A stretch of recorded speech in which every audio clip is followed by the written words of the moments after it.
Hello guys, ഇന്ന് ഞങ്ങൾ രണ്ടുപേരും കൂടെ ഒരു സ്ഥലം വരെ പോകാൻ കേട്ടോ. പോകുന്ന വഴിക്ക് ഒരാളെ കൂടെ കൂട്ടാനുണ്ട്. ഇതാ ഞാൻ പറഞ്ഞൊരാൾ, കണ്ണേട്ടൻ, ഏട്ടൻ്റെ ഫ്രണ്ടാണ് കേട്ടോ. അപ്പോൾ ഞങ്ങൾ 3 പേരും കൂടെ ഇന്ന് കൊയിലാണ്ടി ഹാർബറിൽ ചൂണ്ടിടാൻ വേണ്ടിയിട്ട് പോവാണ്. 3 പേരും നല്ലപോലെ കോട്ടൊക്കെ ഇട്ടിട്ടാണ് പോകുന്നത്. എന്താണെന്ന് വെച്ചാൽ നല്ല മഴയുണ്ടായിരുന്നു ഇത്ര നേരം.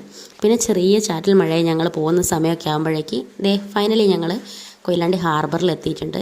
നല്ല അടിപൊളി സ്ഥലമാണ് കേട്ടോ. ഇവിടെ നല്ല കാറ്റുണ്ടെന്ന്, അതുകൊണ്ട് എങ്ങനെ ഉണ്ടാവും ചൂണ്ടിട്ടാലെന്നൊന്നും അറിയത്തില്ല. ഞാനിടുന്ന ചൂണ്ടയൊക്കെ അധിക ദൂരം പോകുന്നില്ല. എന്താണെന്ന് വെച്ചാൽ ഇങ്ങനെ എറിയുന്ന ചൂണ്ടയായതിനെ കൊണ്ട് കണ്ണേട്ടന് നല്ല ദൂരത്തേക്ക് പോകുന്നുണ്ട് കേട്ടോ. അതൊക്കെ തിരിച്ച് കാറ്റ് കാരണം ഇങ്ങോട്ടേക്ക് തന്നെ വരുന്നുണ്ട്. ഫൈനലി കണ്ണേട്ടൻ ഫസ്റ്റ് തന്നെ ഒരു മീൻ അടിച്ചിട്ടുണ്ട് കേട്ടോ. ആ ഒരു സന്തോഷം നിങ്ങൾക്ക് മുഖത്ത് തന്നെ കാണാം. ഒരേട്ടക്കുട്ടിയാണ് കേട്ടോ കിട്ടിയിട്ടുള്ളത്. പിന്നെ ഒരുപാട് ആൾക്കാരുണ്ട് കേട്ടോ. മഴയാണെന്ന് വെച്ചിട്ട് അങ്ങനെ ആരും ഇല്ലാണ്ടൊന്നുമില്ല. കുറച്ച് നേരം ഞാനിവിടെ ഇരുന്നു. എനിക്ക് പിന്നെ മതിയായി മീനൊന്നും കിട്ടാണ്ടായാലും. ഇതാണ് കേട്ടോ ഞങ്ങൾക്കിന്ന് കിട്ടിയ ആ ഒരു മീൻ. അതിൽ ആ ഒരു പരന്ന മീനില്ലേ, അത് എനിക്ക് കിട്ടിയതാണ് കേട്ടോ. ബാക്കി 4 എണ്ണവും കണ്ണേട്ടൻ പിടിച്ചതാണ് കേട്ടോ. പിന്നെ ഞാനും ഏട്ടനും സാധാരണ പോലെ തന്നെ 1-2 ഫോട്ടോസൊക്കെ എടുത്തു. അപ്പോൾ ഇന്നത്തെ വീഡിയോ ഇത്രയേ ഉള്ളൂ. അപ്പോൾ എല്ലാവർക്കും ബായ്.